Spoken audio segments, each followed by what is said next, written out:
Taro fatu le nai tu le tino keriso le nei afiafi. Momo la mona foi pelevi inga i tua. Tu sai foi malona lo fatunoa. Ia ua mawhai e foi ona tātou whei loa i le nei afiafi. Ia i leona po karami māsani a le Talanoa le Uso tātou fitu wha ia. Ia le afionga pa ia le tua malo lava fa malosi malo foi le ngalue ia awa lava le ngaluenga ma le faiva o le tautua ina pe o le finga ngalo le tua tatu ia le nei na rangi ia ai fatalo fat foi i pa io e karesia ngalua ele Grace Recipients Community Church le sunga ta ia Efeso ia mare karesia ele ngata fo ia ale sunga fafinga ia Mafi Mataafa ia mare karesia Grace Point Community Church Madrid ia msalo ni afia mato le fatasi male sunga fo ile fafinga ia Mataafa po Mafi Mataafa ono oni tutu ni fale ainga ia le leile tua o felavo ia ilo sunga le nei afiafi ia ba pena maru pui foi tango ia ia atonu foi tato to feilo ilo na le lei de ves fo ia vi ia perlon de li tu sai malon na le lei malon na lofa ia fatalo fat foi ele maftanga in Sila to fa ia new mawola ia mar maftanga Grace Recipients Community Church ma lo lava nga lue mar finau ia fa malosi ia wa pele tu molona fingalu alo lo fatu ia le nei foi ia fiafi fa pitoa se fatalo fatu bo ma paanga ale Talanoa le Uso ma lo lava le salo sa vala mai foi inisi le vai aso ia ma fa malo si mai foi ia ile por kalame ia Talanoa le Uso ia mone toele nga fa ftai ma lo lava le Efeso Fonoti mai ma lo foi ile fautu mai ma talo mai ia wa lava fa nga so lo ngor tato kalame foi pelevi inga le tu sai malona mana fa lia ia o le nei afiafi ia fataro fatu la nai ia uso foi o mato sunga fa fengainga ma sunga to ina Sione Tatupu ia o mato ia le nei afiafi ia wa la vertato po kalame masani de Talanoa le Uso ia malo so fu sunga fa fengainga Efeso Fonoti ma to ina ia Sione ia ia pe batule avanoa pe se mete no ofisa no ai ele i a mataria le tato por karame masani le nei afiafi o cielo po oso singa da longa oi ora fa feso ia wa eu mai ai longo mai ele awai mai nei afiafi ia ale saka fia ma fuka foi ai ma sang me fo ikaki fa no longo fo isang manatu wale nei afiafi ma pokala ia anga le leile tu ai ai peliti no malo ina pe fa pe o ngasenga sele ia ai te no na fa nga solo tatu pokala me nei afiafi ia te no ai woro ka penga ni fesidina o le nei afiafi la tatou toi Talanoa e iaina i fesili sa langa mai le potalame o le verso taluai ia o lea lai fa pe mana ia tatou Talanoa le nei afiafi ia sidi le fa pe mai sa o le Agasala e le Faamagaloina o le fai le i le nganga pa ia ia la ule ko o sesi kulanga e fa mkala idea al fisidi ka unka ku makaila le vai aso ngi e fu ia i nei o le Agasala e le Faamagaloina e ia se Agasala e le Faamagaloina ia salo la ka ku makel fisidi ngai o le ale Agasala ia po le ale Agasala e le Faamagaloina just in case I was ke ke ua mix up tangata ia le tatum ta po last week onga orsili ala sunga last week pe siang sala ele Faamagaloina le tur Cristiano e mangingo lavan nga me ele siang sala e fa penana le Faamagaloina le tua e tu sa orsili ne fiafi po le ale sala ele Faamagaloina ia pe fa pe fu e siang sala le Faamagaloina e ai ale mangingo le tala al tuspai le finga fel tatu tala mo ile matayonga se fulma le lua se fulma le lua fai pue e tolu se fulu ko kaskolu lua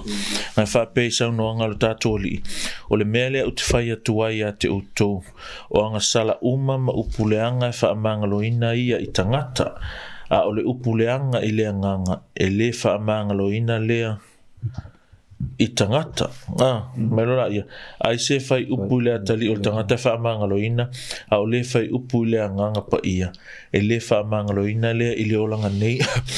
po le atali o le agasala la lea e le Faamagaloina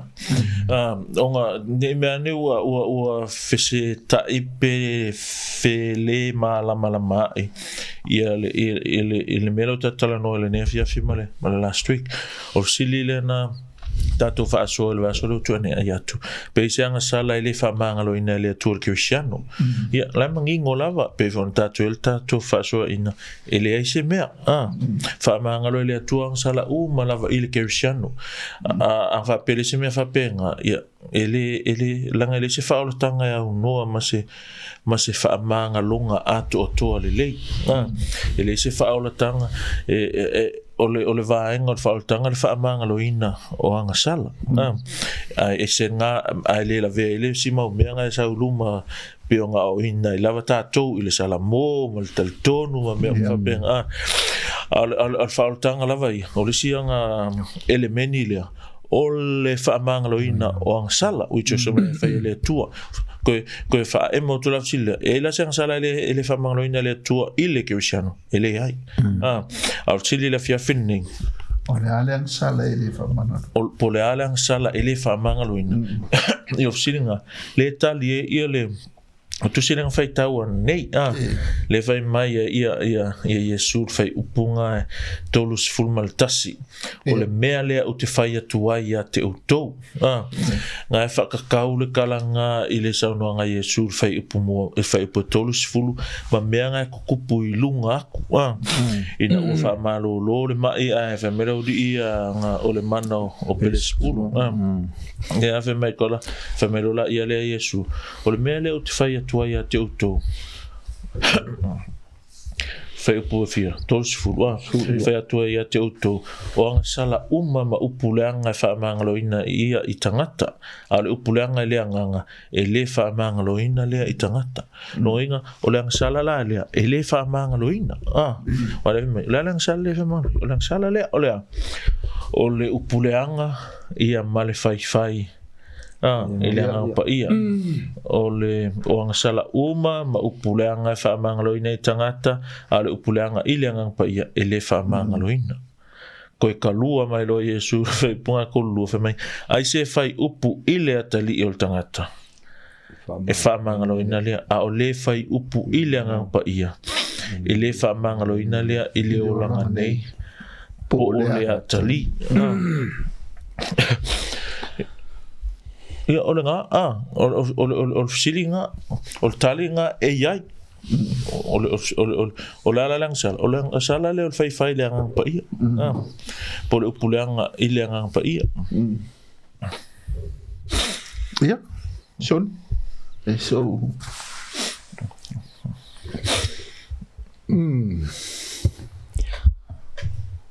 ia ole aho o tu siale de voi saule maricona toluma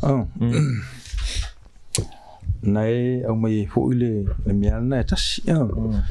ole anga sala le Faamagaloina ole fai ile anga pa ia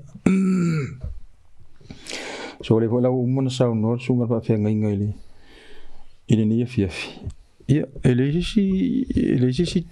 me tu anto le mele ole umona sa no fenga ingile me oleta o tona mata upu yelu o Agasala ia lele fain Faamagaloina ole fai i le atua Le ngang pa ia. i le ngang pa ia i le ngang o le atua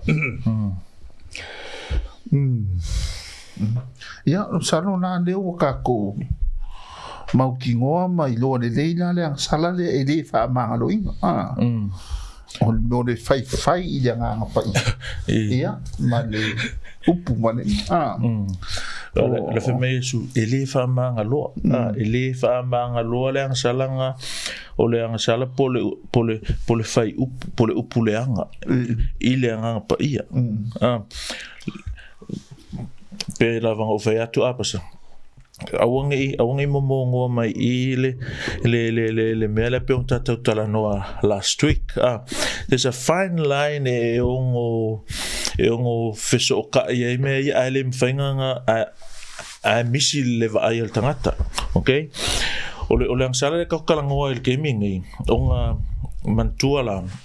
ole fai mai ole upunga fasa mo le upuleanga i ole blasphemy it has to do with words you know ele kukusa le mele ole upuleanga male mele ole Agasala ele kukusa le sin against the Holy Spirit and blasphemy against the Holy Spirit o Agasala uma me nga ka ngoa kui wingo upu alright ole upula le blasphemy against the Holy Spirit man ko le fa me kere fa me ka ole Agasala ile nga pa ia ile Faamagaloina wow you gotta be careful le nga le se Agasala ka o se Agasala le nga pa ia o Agasala umalava o Agasala against the Holy Spirit. But this specific one, le Agasala le kalangoa Yesu i fa mai ole upuleanga i le anga pa ia ole upunga blasphemy e sau mai i meanga ku fa every time e ka ole upuleanga po le blasphemy it has to do with words because if ka ole ia le fa mai i ole upuleanga which is really true le la fa ku ele se upuleanga le anga pa ia le mea le o lo wa mi valea. That's sin against the Holy Spirit because every sin against the Holy Spirit I say ame kwele blasphemous against the Holy Spirit lenga fui ole amio ele ole upu ele ose blasphemy against the Holy Spirit ia lo ngoi it is a sin against the Holy Spirit. But it's not blasphemy against the Holy Spirit. Blasphemy against the Holy Spirit, look back with something has to do with words. And menga ke feel fasa mo ko ingsa mo for me ole upuleanga. Ole blasphemy or ia pe ka ko ole nga kusikus pa ia. Ole kufa kasinga upu elengi lua. Ole blacks means sluggish or evil or bad. Male feme means speaking or rumor or speech. No ingala ise winga ka folinga me vapia. Le manga ia fasamo ole upuleanga pole Talanoa evil Talanoa leanga. You speak evil of the Holy Spirit. You slander. So e faaleanga pe uma ie ile context le kan ngoa ie Yesu i me walang fa me Yesu o blasphemy le mera le fa le Holy Spirit lang la fa mai o le manga o pelespulu le fa Yesu va venga le that's blasphemy against the Holy Spirit. Everything that you say e ka oleanga ka evil ngai ka oleanga ngai ka Agasala ngai pe faiti ai pe ta vale ina ai le anga pa ia that's blasphemy against the Holy Spirit. But this is a different case i le mele ka ngoa Yesu wa fa ka inga ola pe la le mele elanga elis ka malo nga fiu ka kalo ai le kali mele tu mele mga oi kala la le ko inga fa me se o fiu ka kalo le ku that's blasphemy. You speak evil against God. Wa ka fa atau va aina pe ta mama aina o ele tua. O lang sala langa em fen fa mangalo em fai. But what it's a blasphemy against the Holy Spirit. It is. But that's a different nature compared mele kalongo Yesu I. Mela le fa ko e aonga mangingo leimo ia mea ia a fai mailo o fai against the Holy Spirit. E le Faamagaloina. E le kukusa la le category le ia le mea le fai mai kaka. Le fa ko ia fa mel ko inga. Fiu kalo. That's blasphemy against the Holy Spirit. Menga ko le anga ile anga pa ia. Pe ka ko lava I winga strict winga ale Agasala al fai le anga pa ia le ia I. It's a different nature I. O ngalanga ia Yesu, it was Jesus that said it. It was to Jesus that la fai anga ele Agasala le male manga le anga pa ia le fai ele fa melodia. O ka la manga o le mana o pelespulo nga fai nga ia va venga nga. Is that blasphemy against the Holy Spirit? Yes. La fa la fa nga nguku la ka kala. But the context at that very moment it was Jesus that performed the miracle. And it was these guys that say that. And did they know who Jesus was? Of course. Fia va venga fa Yesu. Marisimia o kakai fe kalai o le au Pharisee o le au tusi upu. No one knows the prophets and the law more than these people. La kalau ke Lord ko enga Mesia la ke Lord le lau sa Yesu fai uma va venga ma me uma fe mai po inga ia me penga. They knew. They deliberately deny that and attribute ma ka wa ia perespulo po sa tani I mea langa fai le anga pai. So o sili la o le Agasala le Faamagaloina. O le nga le Agasala le komitai I Pharisee ma au tusi upu Menga ka o le Agasala le Faamagaloina because ala ku kalanga kalmele fa me le Agasala le Faamagaloina fai le anga pai. Ko kikia e fai le anga pai ia so pero le merk fa ko so kale lo le tua po le ala ka me was se that's blasphemy against the Holy Spirit. He's so holy, he's so righteous. When some akala ngofa pengas ka menga ka ole upu vale ile anga pa ia or kala or sili e Faamagaloina o fa fiang Faamagalo ka ko le tua nga ko nga Agasala. So melanga e fa keke when we say but o Agasala mala Faamagalo al blasphemy against the Holy Spirit le Faamagalo. Mea kakalangolo la blasphemy of the Holy Spirit. I mean against the Holy Spirit le Faamagalo. We're talking about this actual sin. Lenga komite le uli I. Ai le kako Agasala le fe mai o le tua ya ama. Why I say that? Because that's blasphemy against the Holy Spirit. O kau tonu so ko ngane fo ngane pe o lo perform se me fo ngane ya pe ka ku pe lau pe ya pa u la lo ya famelo le bangorengang pa ya fa ya pe la ka u ko le fai na ya ese fo ngame that's another a fa ko ka ku ringa por fai de la pa ese ba mele I onga pe fo ringa me lo fa mangor ka pure o Yesu le performing ar mele pesa o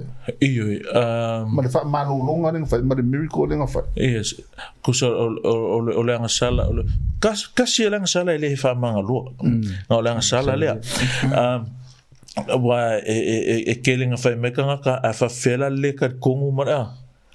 That's not blasphemy against the Holy Spirit. That's sin against the Holy Spirit. But blasphemy against the Holy Spirit has to do with your saying, with your speaking. You say things. Because against the Holy Spirit. Pakingo na vale ka kalangoi o le Agasala ele Faamagaloina o le ala le Agasala le Faamagaloina le nga fai la uli era Pharisee ma le au tusi upu katapo le ua ma ua kule le Agasala le fam longa le nga ko nga o le Agasala le Faamagaloina le ka ua kuspa ia ele ko yai la se Agasala wa la ku ka ko kalanga ka le mele blasphemy against the Holy Spirit le Faamagalo ele mse suka ko fa la inga Asia lang we commit that sin many times. O pe afika kule winga le upu leanga. Ile anga pa ia. O pe ka fa mamrama le winga le upu le blasphemy. Pe on fa ko esam le punga plex means stupid or slackish. Plex le amale upu longa luanga femi means speech. So nga mo le fa sa mo le ko inga va se la kama femi o le upu le anga. Ko solo kala fa tau nga vale po lo kala le anga ile anga pa ia. Ole blasphemy le committed au ia. Unique, but it's a level like why? Because Jesus was actually there, and they saw what Jesus did, and they say, "Ole mana o perespulu." Ngai loa la uli ole manga o le ngang pa ia. They knew very well.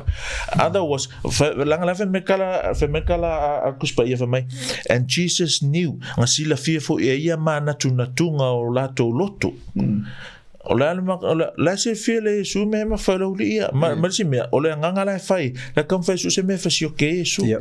le la fa an fa pela I lo Yesu e va le la ia an fa pe lo Yesu ola fa pela ko yo le manga ki apolo a le yo le manga la pa ia e le fa Yesu kala le la se fe Yesu they knew ala fili lava e fa le anga Yesu o le manna ki apolo a le la lo o le manga o le tu mana o le anga pa ia fa kulo kala Yesu men o ang sala malava fa ma a le fai le anga pa ia e le fa Faamagaloina I le olanga ngai ma le olanga atali asia makuia le ua manino ile ya fiku sai mali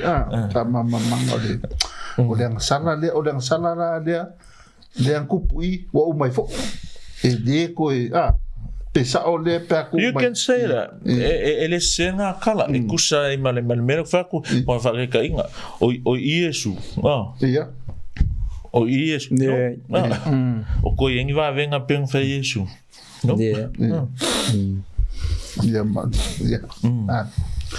le pe ko si fa po idwa wa le wa kang ya mayala I yang sala de ele fai Faamagaloina ya ade o kai mi men ku po o le ku pu kai mi le Yesu ya I dunga ko fua ye ile ya ngat pawangar kai mi o pawangar kai mi ku por nga me ele fai ko ku ole serious kele ole me nga ku o le campo ele o ie tinai le tuo Yesu o sili na mantu yale I fa fonga Yesu Kristo kai mile o ya ho mai upu vale mai te Faamagaloina o upu vale la le ngang pa ia ele Faamagaloina la o ya ola ya Yesu tai mile ele to yela sistem to tu polmele pa wala tai mi tu poi mantu ho ole tai mi o lai tu al fenga tuai le o le fenga fo na tau te ai tu al fenga tuai ta tu te le yo mai le il fenga fo mano na tai mo le ia no salo le unga le ole tato sini de mo ala faka ke fa pe ona fa o de sala ia de ele ma fa Faamagaloina e fuanga ile context of the scripture le ma kai yo ya pa ya le fu fa ma le ngon ile fasini la le longa ko ai ka u di fa kwa I si mo e ma fa se Christian o nga sala ai ile nga sala le o puleanga ile nga pa e ma fa ya le o ka di fa ku ai wa kwala o Christian ale fa pe upulanga I nga pa ia e nga sala ya ti ila fokia ile Ioane nga on sufa luongo pe va via ka kosu an sufa luongo ka ngoa ia Yesu ile nga pa ia ni fai mai mai o mea ia o te whai atu ia te utou manua tātou nofo wa mero la ia lua o mai a ole Efeso soani ole ngang pa ia lea e au ina mai al tama i lo ingoa o ia lava na te aoa o ia te utou i mea umalava e whaamanatu mai foi o ia te utou e mea uma o whai atu ai ia te utou o ele kan ngoi Yesu i le kan ngoi Kirisiano le kan ngoi o so ofisili e mwhais Kirisiano na Agasala ai i le Agasala lea o le upuleanga i le ngangpa ia ele ai e le mawhais Kirisiano koe komiti lea i le Agasala put it this way o le ngangpa ia le kongo kako o nga ianga ke whaamawhaia i tātou te whaia me whinangalo ai le atua whai mai whola ia lea o le kala kuspa ia le Efeso mua whai mai o le ngangpa ia o ia u whaamau whailonga ina i tātou whai mai whola ia Paulo le o koe olanga ia au Keriso le anganga o Keriso wola i kongo ia ke ia o le mela le tātou te vai i ele ngata o le ngangpa ia o le whaamau whailonga o ia o le fisosoani o ia fo i o whaia onga whema he will teach ia te utou mea umana o whai atu ia te utou o le ngangpa ia la e le teachinga le ngangpa ia ngi mea e koe whai e kako ia ke ia e le toi marisi mea ia i tātou ngi u whaolainga e ke mawa whaua o ia te oi e ke fefe, e ke mata, e ke ava i le atua e ke le whaian mereng whaia rau wharsai o i aisea langa foi o kako le wa li Yesu o tātou ola ala uli inga ele ia li ia Yesu o fili inga Yesu o lako fili Yesu lako ke le alo lo whaia Yesu la va whenga li ia Yesu la me Yesu se me whasio ke Yesu o le sima fo anga wha me ngau mai e mai ka ngaka lea inga ia su e se me whasio ke ia Yesu le lau wha amaro lo Yesu a whai mai lo o le mana o ki apolo ia va ai context ya mareko o sa parking le makanga o mai la ulia a fa kare su e fa malo lo sa pak pa ulo ma mo ile lua e sa pakila ile alu fa mere su o fe la sili ma mo pe sili ka a sa ile sa pak fa malo lo sa pak le ala kupo lo le mele o le Agasala lo le uli le Agasala le o le Agasala le Faamagaloina o fai mai o le mana o te apolo ale ai o le mana o le ngangpa ia le ala fa mai fsi pasta pe ma fai Kirisiano Agasala ia songa i le Agasala ngi e le ma fai Kirisiano moni o fa na fo wina o nga koe Agasala i le Agasala le ma John? Simple. So, very straightforward. O le tātou whaai tete o tātou wāma le atua. Ma lo tātou ona inga o le atua. Ia, o pe on sau nore se au. Tātou le wāli i Yesu ia tātou. E le te tau ai lava ona tātou maua, ante toi mo tātou i le nei to inga Agasala. E wa hui tate matau i le atua. Tate fefe, matau fefe nei neanga o le atua le tātou te au nei ai o le atua hoi o le tātou whaola ma le tātou ia a pailaga ko upu vale elo winga o sidi inga sidi le kala vo le so ku e ngol ma o le ua vele fa ko mo nga pa ko upu vale pa ko vo o le menga ka o le sidi ni o nga ili ka uma le fai la o nga ko o se kanga ka ile ko nga sala fa pe ile ni so ko nga ko pa fai o fa o la inga fa ma o mele ki fa so o ya fm fako a sala o le mele pa pe o e ko fili e fa fikia Yesu ma credo per faire impossible mais God will never let us do that.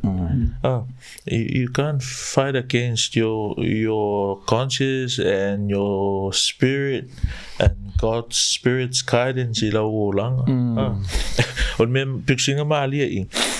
onga pe on va tu o lai lo era uri ava penga I lor ki apolo ne felo la uri il kusila nga ma kom ka mo fe pulu fa la fe mai marco fa merki apolo ya Yesu le ala ko Yesu fa malo ka malo le ngulu fia ke mungi fa mai ia ke mungi o e maliu mai e fano ina i matu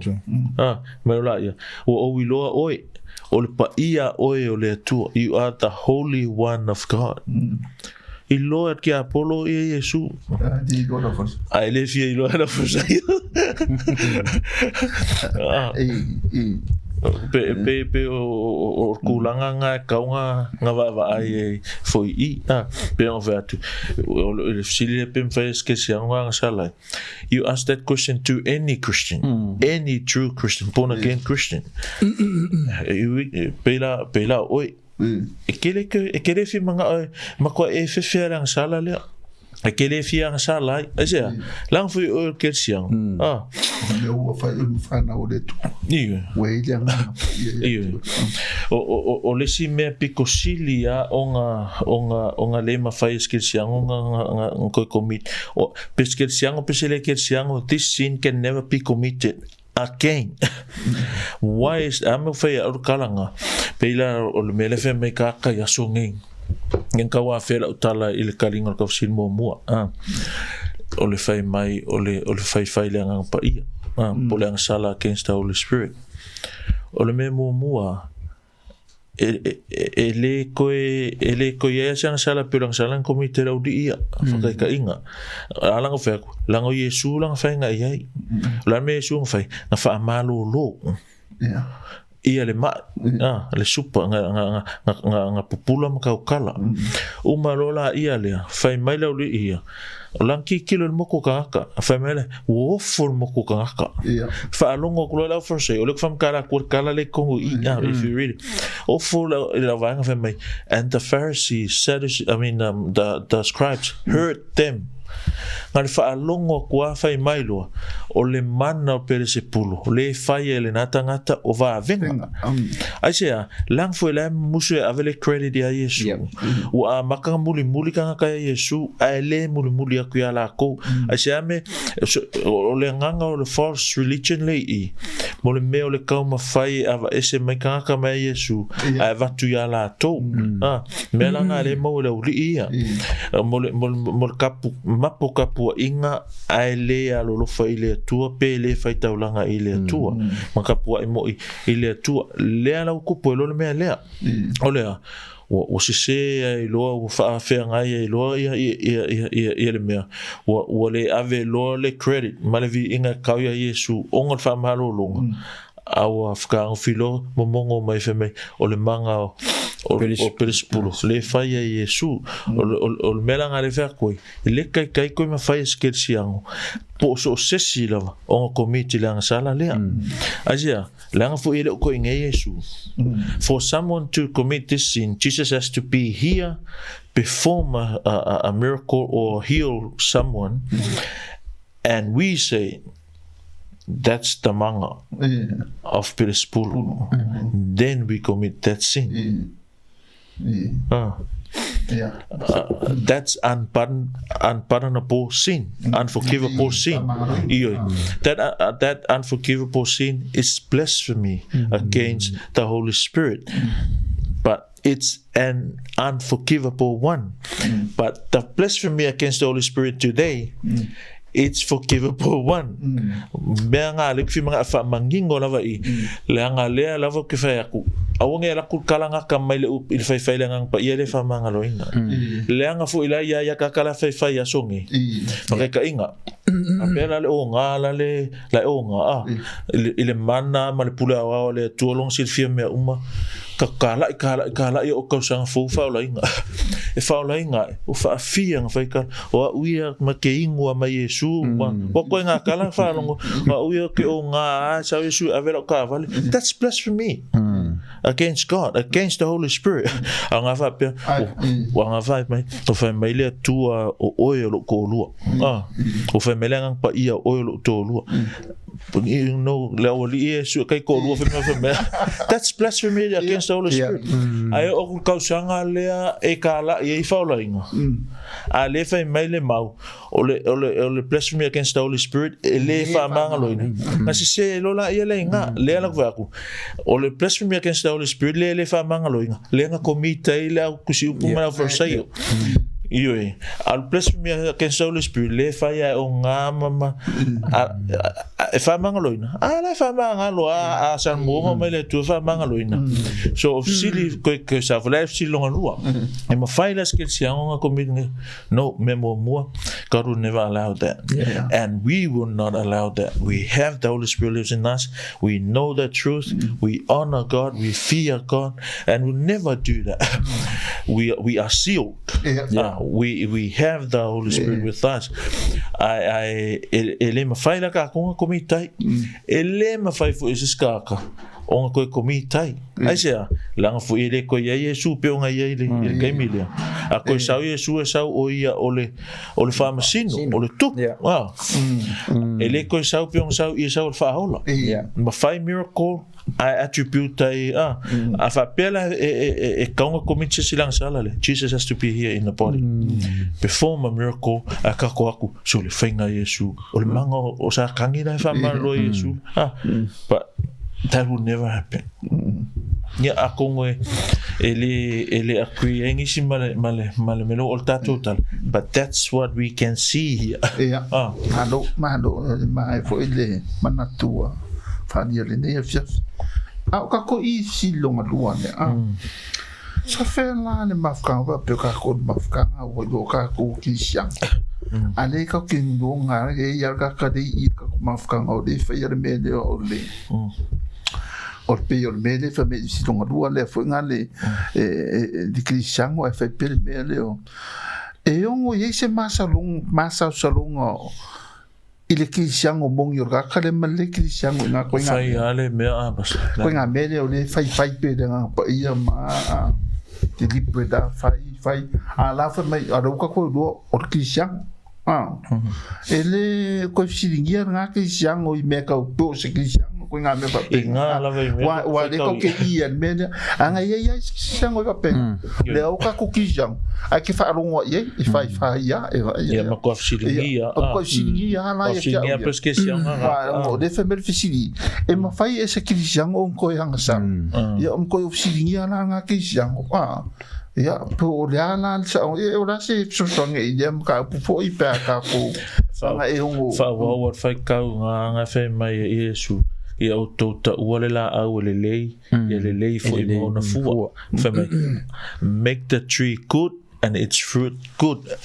o le fa e ala fa pe nga ia fua la langa le va fengo fia ele fa la inga ava lo va ia o fe manga le su e fia mai o ia so songi ma o to fa na to me malavang ia ngai se gaming fai Yesu le ngang pa ia pe fai long tama ale ve mai e saul so soani le advocate le por helper le ngang pa ia le e so soangi ai tatu o me malavanga o Yesu ka fa manga ko me tatu me malavanga ele saul le ngang pa ia fa mai ka ko fai ile ngang pa ia e o fa a fa pela iska ka o fai manga ma sangin ngam ala fe me que sia I don't think he's o Cristiano fai non fisidi so fai de wo ai na ki do mai ku ya pe o benga wana nga po I mang fa pe ni fia ngai e mo I lava ia pe pero ka fexo never assume ka o mala loku o Cristiano ya pe o de vinga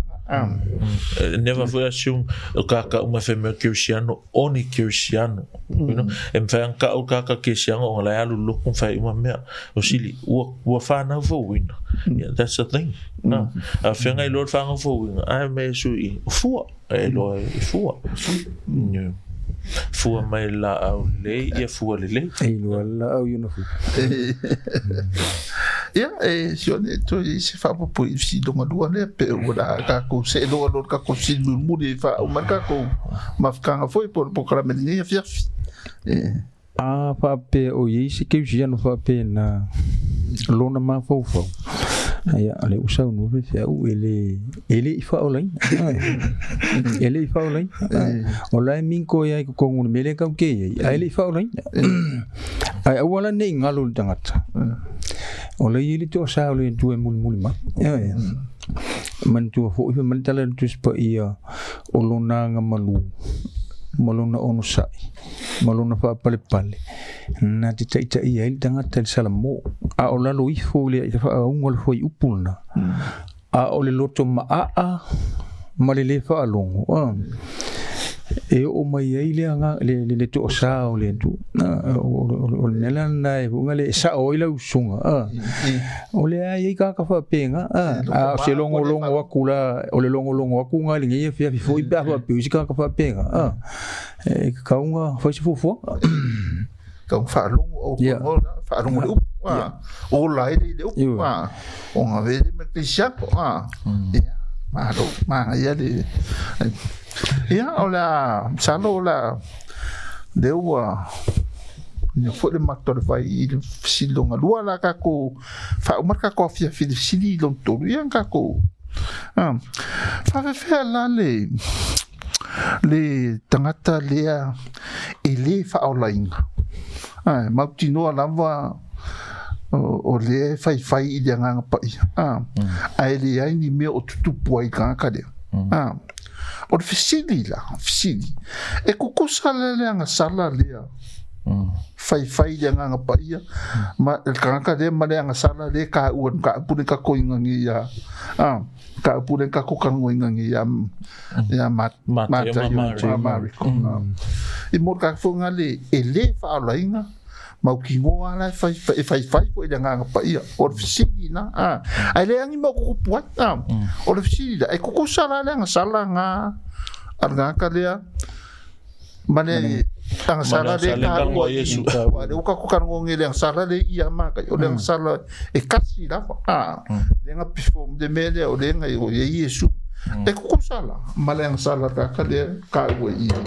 de fisili le fai kemi ya se ka o be funga wa ka we lo ko ma fo pe ya nga funga fisili le kula yes I think ele ngala vea ila o famtalanga ngale la ile mele o nga ole sala le mai Yesu I ile mareko e tolu male matayo isfluma le lua o le blasphemy against the Holy Spirit o tangata la le ang sala te mingai le meanga le ngofa ko blasphemy against the Holy Spirit ele tutusa ele kukusa ele mele nei e Faamagaloina ka nga pe a fai le meanga ke mingai fai mai le valea fai le mai le loa fai mai le faolainga a fa pe ke usala mo pe faolainga e mafainga o nga mangalo o le kakanga o le mangalo ma le mangalo o le sala le fai ko I ele mafainga nga mangalo o le si ese nga o le mai petusa o le sala le fai I ka ka le kemingi la fai I se kemi ile kemi ale o ya Yesu e fai fo o nga fai a ngoa ma se va venga o fai ka inga o la ku ngai a la fa a la fa ku me esfefe au se oki ai la ku fa sul ma ka kier manga o sa ka ngira fa ku fe au le ele oki ele kukusa man meleng fai ko I ase alang fo Yesu le nga fai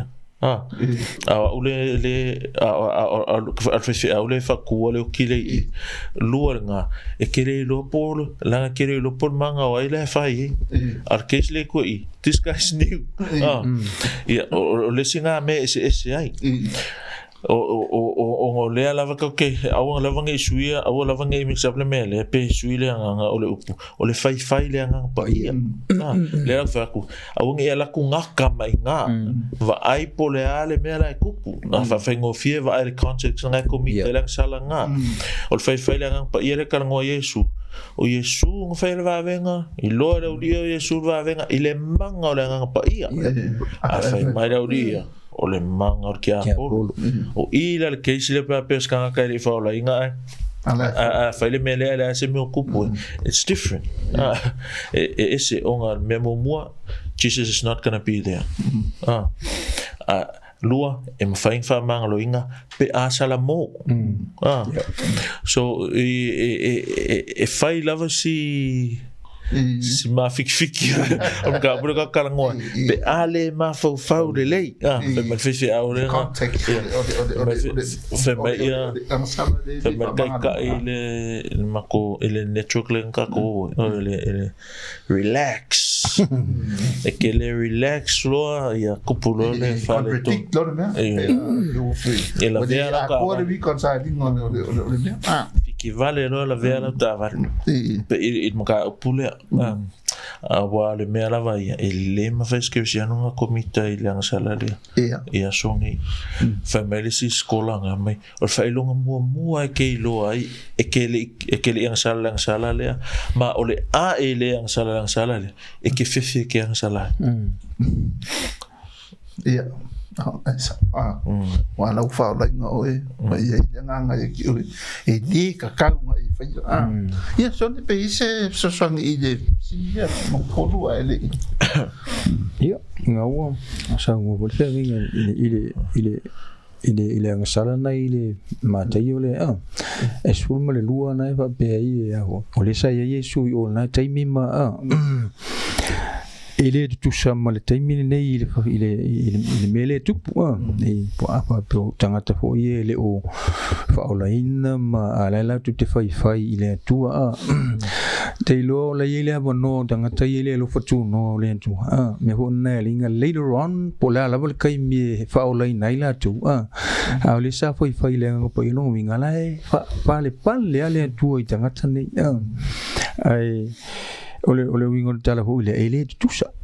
ele tusa la Agasala le fai taimil na le Yesu e mon mele tu pu taimil esa ia el fai le pai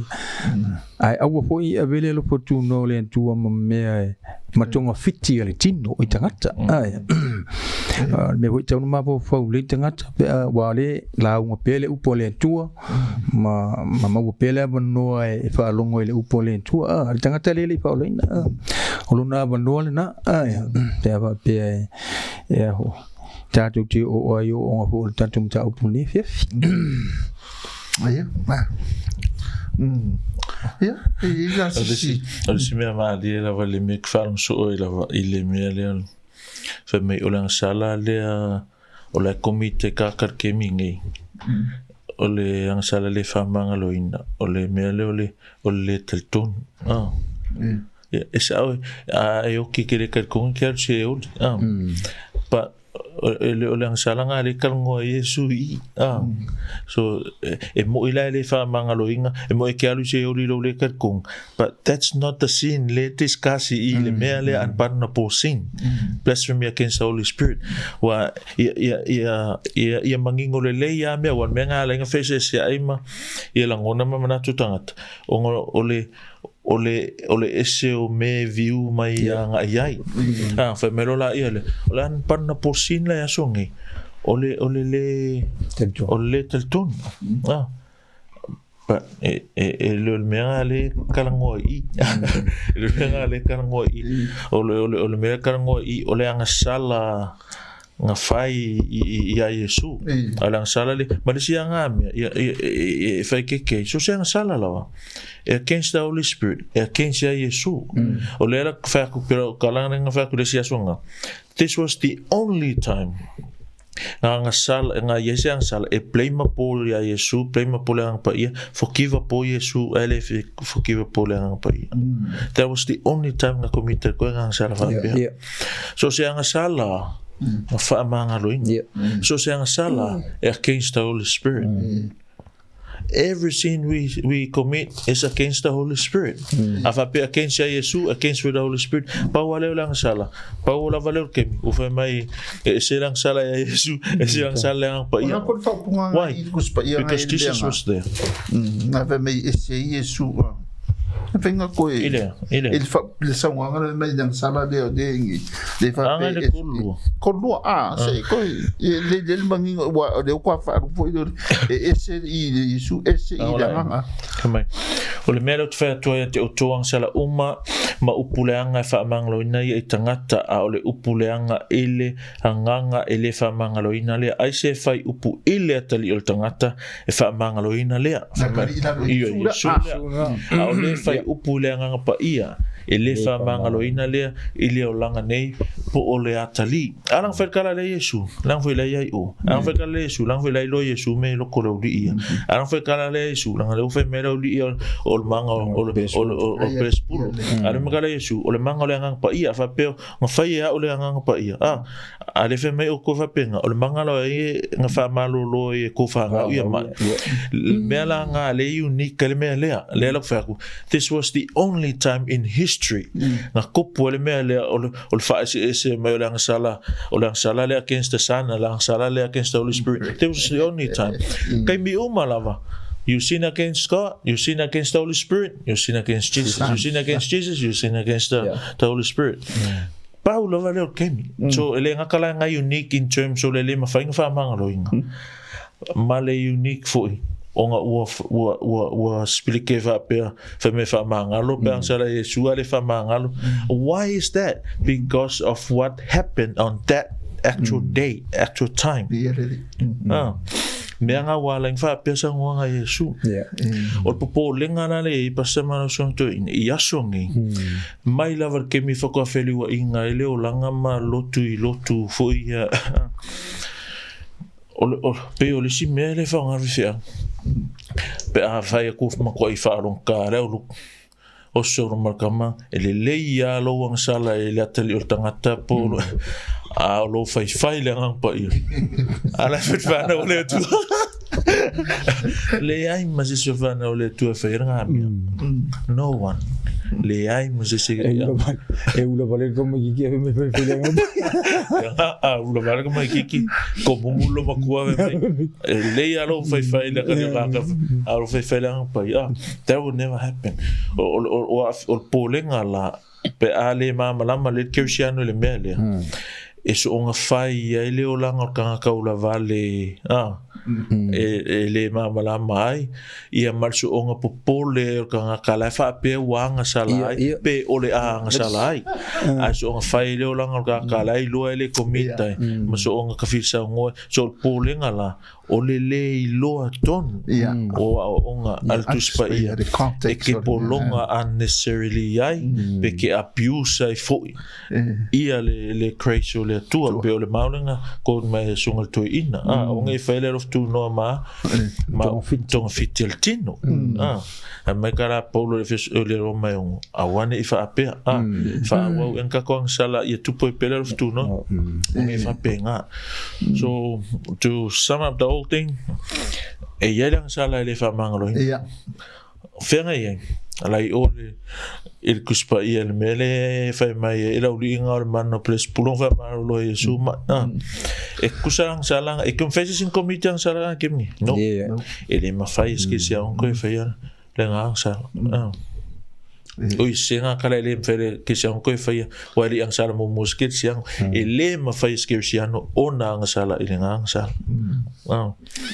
so fa na ula le tu o kife vale o ki mo pole ai se fa fair o le mea that's a pure heretic ia fa fta ia tu ne fia fia pe Dewa te owa mamla mo si de tolu sa tatu ya wa pela ngo pe ya se si me ke o misi fam kalanga por karinga fo ngi fili ya una fa do ya fata minuto tatu manulu fo de ni fiafi nga fa ro o anga sala uma male fai le tali o tangata Faamagaloina a ole fai le ko pa ia ele Faamagaloina ko fa lusenga ko fa penga ko fa mo kule ko penga ka ko ya ore uranga foi nga e no o sala uma lava para por fili e ise nga sala ele ma fai el toto que vision na Faamagalo le ai masemia this sin le fai mai kako le Faamagaloina e unique tangata unique le taimi e le mawhenko e komiti aso ngei so pa ua lava langa o le Agasala e le Faamagaloina o Agasala malawe ke mawhau whauing e mawhai Faamagaloina la vea e mal blasphemy against the Holy Spirit i aso ngei pe a whamakala le winga le upu blasphemy whasa moa ko inga avao upu leanga when you say se me whapea ko le loa lava le atua po sa o ea that's blasphemy you don't need to swear you don't have to say bad word against lang fu le koe pa ia e mamalu e ami o tonu a fai mai la koe ngā mewanga pe whakaika ingala o kala le fie ia la vaenga e fia kengi fai mai nga wola nga whanga mea ui o whapea question if I missaid it to no that's blasphemy against the Holy Spirit you're saying God made a mistake that's blasphemy Lera whaku that blasphemy can be forgiven now kele kei o whaolainga o whela o iele an panna posina o blasphemy against the Holy Spirit o level koe o mai ile mea lea o le whamamala manga o le mea blasphemy against the Holy Spirit e iele blasphemy against the Holy Spirit Faamagaloina peila o lea o le blasphemy against the Holy Spirit e le Faamagaloina le nga whai e lau kusi ukumna o whasaio e le ma whai zisin koe whai aso ngei why no Jesus here in the body no o le kawa whaingara la whiawhiringei e le ko ia sang sala le Faamagalo yes o ngā o kulanga o le whai wa e se ngei pau ale o le mea le ngā whare le i ma e o le kakukanoa ia ok no le kaungunga o le whiawhi e Faamagalo malanga sala i le kaimi ia e sao ia o le malo langi le sisi maseang sala i e kakaualang Faamagalo sala for Christians. Yes. Ja, waktu le nga ngot fafkai. Ni fia. Okay, no la mo se ka fo ingane ma ale ma le fin. Yes. Ele fa longo fo ka ko paanga ka ko karisia ngadua. Ja, ai. Pastor, at the same time if I ula programa me masangia elu tatu si ato to the best of our ability to some sosuani melangang pa ia represent this never ele kai feka kurkala le we're not going to say that but if sosuani melangang to say melananga we say what we say thinking and believing it's helpful if sosuani il tino keriso malanga ini manatu e ka koilo tonu la finangalo tatama oskoi so akule yo tafa pe yo le tulanga ngai tatu o krami o le manatu ia aku fa ku puma ku ai ile paanga kurang fatenga ia o semana ku sai ka puruka ia ele fa pe o ka ko lo ele sa onga mara ko kwa ai o le manatu fa aria fo isku sai ma kon ia ka ku fa e ka ku fa so amen ia ne ngia fia fi mo ko le nganga fa kai i suma ngai ta fo i o Talanoa le Uso ia ale nga o le toina ya Sione ia mo le nei fiafi ma ro ta pena ma ro fo ile no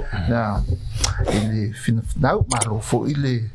sau fo dato programa uma fai ona fatino le nei fiafi ku sai man ka anga le ile tua ma fo pe poto ma le tama